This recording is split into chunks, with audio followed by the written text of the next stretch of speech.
ఇప్పుడైతే మన website ready అయిపోయింది with booking feature. We can see ఆ మెసేజ్ కూడా మనకి టెలిగ్రామ్లో వచ్చింది. మీరు ఏఐతో ఒక వెబ్సైట్ని క్రియేట్ చేయాలనుకుంటే ఏం చేస్తారు? క్లౌడ్ ఆర్ ఏదైనా ఏఐకి ప్రాంప్ట్ ఇస్తారు, అది వెబ్సైట్ని క్రియేట్ చేసి ఇస్తుంది. కానీ మనకు దాని back end or front end గురించి తెలీదు, దాన్ని ఎలా డిప్లాయ్ చేయాలో తెలీదు, అసలు ఆ వెబ్సైట్ మీద క్లారిటీయే ఉండదు. సో అందుకే మనం ఈ వీడియోలో ఒక వెబ్సైట్ని స్క్రాచ్ నుంచి స్టెప్ బై స్టెప్ బిల్డ్ చేస్తాం, which we can make it for free using AI tools. So make sure to watch till the end. Let's start our video. I'm Aditya. Let's start building website from scratch. So hey guys, first మనం website create చేయాలంటే మన దగ్గర detail prompts ఉండాలి. So for that we are using ChatGPT now. So ఇప్పుడు నేను ఈ prompt ఇస్తున్నా. So ఇక్కడ మనకి స్టిచ్ అండ్ యాంటీ గ్రావిటీకి డీటెయిల్డ్ ప్రాంప్ట్స్ వచ్చాయి. We can copy and paste it there and generate. So first మనం స్టిచ్ ప్రాంప్ట్ని కాపీ చేసుకుందాం. సో మనం స్టిచ్ వెబ్సైట్ ఓపెన్ చేయగానే ఇంటర్ఫేస్ ఇలా ఉంది. ఫస్ట్ ఆఫ్ ఆల్ ఇక్కడ మనం వెబ్సైట్ ఆప్షన్ ని ఎనేబుల్ చేసుకుని మనం కాపీ చేసుకున్న ప్రాంప్ట్ లెక్క పేస్ట్ చేయాలి అండ్ కిట్ ఎంటర్. మనం ఇక్కడ చూస్తే స్టిచ్ అదే ఇమేజ్ జనరేట్ చేసుకుని వెబ్సైట్ ని ఫాస్ట్ బిల్డ్ చేస్తాడు. ఇప్పుడు మనకి టోటల్ వెబ్సైట్ క్రియేట్ అయిపోయింది. సో ఇప్పుడు మనం ఈ వెబ్సైట్ క్లిక్ చేసి ప్రివ్యూ మీద ట్యాప్ చేసి న్యూ ట్యాబ్ ఓపెన్ చేయాలి. ఇందులో మనం డెస్క్టాప్ వర్జన్ లో, ట్యాబ్ వర్జన్, మొబైల్ వర్జన్ లో వెబ్సైట్ ఎలా రన్ అవుతుందో చెక్ చేసుకోవచ్చు. మొబైల్ వర్జన్ లో కూడా ఎంత బ్యూటిఫుల్ గా. సో ఆఫ్టర్ దట్ బ్యాక్ వచ్చేసి ఇక్కడ మన వెబ్సైట్ మీద క్లిక్ చేసి ఈ మోడ్ లోకి వేసి వెబ్సైట్ డౌన్లోడ్ చేసుకోవాలి. డౌన్లోడ్ అయిన తర్వాత ఈ ఫోల్డర్ ని ఎక్స్ట్రాక్ట్ చేసుకోవాలి.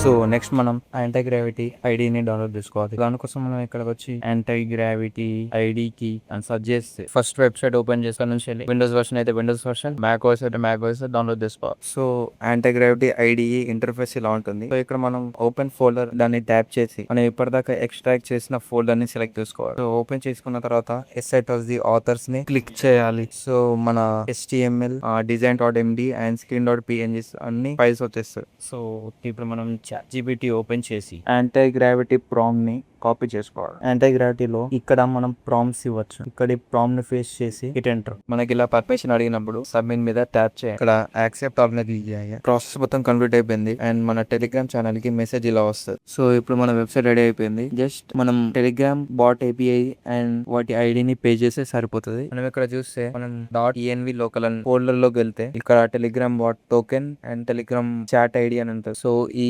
ప్లేస్ ఫోల్డర్ ప్లేసెస్ లో మనం టోకెన్ అండ్ ఐడిని రీప్లేస్ చేస్తే అయిపోతుంది. మనం టెలిగ్రామ్ ఛానల్ ఓపెన్ చేసిన తర్వాత సర్చ్ బార్ లోకి వెళ్ళి బాట్ ఫాదర్ అని సర్చ్ చేయాలి. వచ్చిన ఫస్ట్ ఛానల్ ఓపెన్ చేసి /స్టాండ్ అని టైప్ చేయాలి. సో ఇక్కడ మనకి రిప్లై వస్తుంది. ఇందులో మనం న్యూ బాట్ ని సెలెక్ట్ చేసుకోవాలి. సో ఇప్పుడు మనం మన బాట్ కి ఒక నేమ్ ఇవ్వాలి. నేను ఆదిత్య బాట్ అని నేమ్ ఇస్తున్నా. ఇప్పుడు మనం మన బాట్ కి ఒక యూజర్ నేమ్ ఇవ్వాలి. అది నేను ఆదిత్య హాస్పిటల్ బాట్ అని టైప్ చేస్తాం. సో ఇప్పుడు మనకి మన టెలిగ్రామ్ ఛానల్ మన API వచ్చేసింది. సో మనం కాపీ పేస్ట్ చేసుకుంటే సరిపోతుంది. ఇక్కడ మనం Telegram bot token and Telegram chat ID రెండింటిని పేస్ట్ చేయాలి. టెలిగ్రామ్ బాట్ టోకెన్ మనకి ఆ మెసేజ్ లో వచ్చేసింది. దాన్ని ఇక్కడ కాపీ పేస్ట్ చేస్తే అయిపోతుంది. నెక్స్ట్ మనకి టెలిగ్రామ్ చాట్ ఐడి కావాలి. మనం టెలిగ్రామ్ లోకి వెళ్ళి యూజర్ ఇన్ఫో బాట్ అని సెర్చ్ చేసి అందులోకి వెళ్ళి ఆ బాట్ ని స్టార్ట్ చేస్తే మనకు ఒక ఐడి ఇస్తుంది. ఆ ఐడిని ఇక్కడ కాపీ పేస్ట్ చేస్తే సరిపోతుంది. అన్ని పేస్ట్ చేసిన తర్వాత కంట్రోల్ టైప్ చేస్తే అంతా సేవ్ అయిపోతుంది. సో నెక్స్ట్ మనం ఇక్కడ లోకల్ హోస్ట్ లింక్ అని టైప్ చేస్తే మనకి లోకల్ హోస్ట్ లింక్ వచ్చేస్తుంది. క్రోమ్ బ్రౌజర్ లో ఓపెన్ చేస్తే మన సైట్ లోకల్ గా మన ల్యాప్టాప్ లో ఓపెన్ అవుతాయి. మనకి నావిగేషన్ బార్స్ కూడా పర్ఫెక్ట్ గా పనిచేస్తున్నాయి. లెట్స్ సీ ఇది వర్క్ అవుతుంది లేదాను. నేను పేషెంట్ నేమ్ ఆది అని ఇస్తున్నా. ఫోన్ నెంబర్ 9 వేస్తున్నా. ఇక్కడ మనకి ఏ స్పెషలైజేషన్ కావాలని అడుగుతుంది. సో సపోజ్ నేను కార్డియో డేట్ ప్రజెంట్ ఇస్తున్నా. టైం లైక్ 4 ఇచ్చేసి కన్సమ్ అపాయింట్మెంట్. సో ఇక్కడ మనకు ఒక ఎర్రర్ వస్తుంది. మనకి ఎర్రర్ వచ్చినప్పుడు మనకి ఏం ఎర్రర్ వస్తుందో దాన్ని కాపీ చేసి మళ్ళీ యాంటీ గ్రావిటీలోకి వెళ్ళి ఆ మెసేజ్ ని పేస్ట్ చేస్తే అయిపోతుంది. యాక్సెప్ట్ ఆల్ మై పిక్ చేయాలి. సో ఇప్పుడు మనకి ఆ ఎర్రర్ ని ఫిక్స్ చేసేసింది. మనకి లోకల్ హోస్ట్ ని కూడా ఇచ్చేది. So let's again open. మన వెబ్సైట్ అయితే ఓపెన్ అయిపోయింది. బుకింగ్ అపాయింట్మెంట్ లో డీటెయిల్స్ అని ఫిల్ చేస్తున్నా. కన్ఫర్మ్ అపాయింట్మెంట్ మీద క్లిక్ చేస్తున్నా. సో యూ కెన్ సీ మన అపాయింట్మెంట్ సక్సెస్ అయ్యా చూపిస్తుంది. So let's open our in Telegram channel and check it. So మన టెలిగ్రామ్ ఛానల్ ఓపెన్ చేస్తే మన patient name Aadi, phone number, specialization, date, time అన్నీ మనకు మెసేజ్ వచ్చేసాయి. సో ఈ విధంగా మన వెబ్సైట్ వర్క్ అవుతుంది.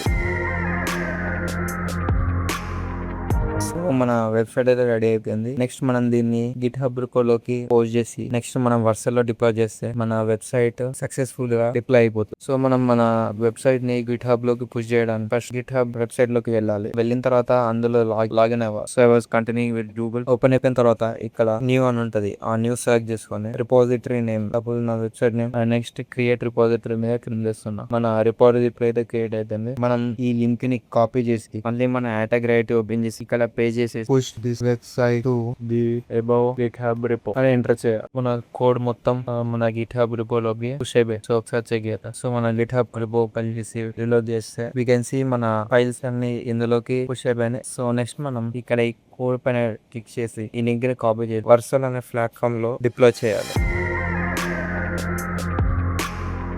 ఇప్పుడు నేను డిప్లాయ్మెంట్ కోసం గూగుల్లో వర్సల్ అని సెర్చ్ చేస్తున్నా. సెర్చ్ చేసిన తర్వాత ఫస్ట్ వచ్చే సైట్ ఓపెన్ చేసి సైన్ అప్ మీద క్లిక్ చేసి కంటిన్యూ విత్ గిట్ హబ్ అని క్లిక్ చేసి తర్వాత కంటిన్యూ విత్ గూగుల్ అని క్లిక్ చేసి ఇక్కడ దాకా గిట్ హబ్ లో ఏ గూగుల్ అకౌంట్ తో లాగిన్ అయినామో అదే గూగుల్ అకౌంట్ తో ఇందులో నుంచి కూడా లాగిన్ అవ్వాలి. వర్సల్ లోకి లాగిన్ అయిన తర్వాత యాడ్ న్యూ మీద ట్యాప్ చేయాలి. ప్రాజెక్ట్ మీద క్లిక్ చేయండి. అది ఓపెన్ చేసిన తర్వాత మన గిట్ హబ్ లో ఉన్న ప్రాజెక్ట్స్ అనేది చూపిస్తాడు. యూ కెన్ సీ మనకు ఆదిత్య వెబ్సైట్ అని ఉంది. అక్కడ ఇంపోర్ట్ అని ఉంటది. దాన్ని ట్యాప్ చేయాలి. ఇంపోర్ట్ పైన ట్యాప్ చేసిన తర్వాత కిందికి స్క్రోల్ చేసి డిప్లాయ్ మీద ట్యాప్ చేయాలి. వీ కెన్ సీ మన వెబ్సైట్ అయితే సక్సెస్ఫుల్ గా డిప్లాయ్ అయిపోయింది. మనకి వర్సల్ మీద ఒక డొమైన్ కూడా వచ్చింది. మీరు నెక్స్ట్ వెబ్సైట్ చేసేటప్పుడు ఇలా స్టెప్ బై స్టెప్ చేస్తే మన వెబ్సైట్ ఏ ఎర్రర్ లేకుండా డిప్లాయ్ అయిపోద్ది. So that's all for today's video. Let's meet in the next one.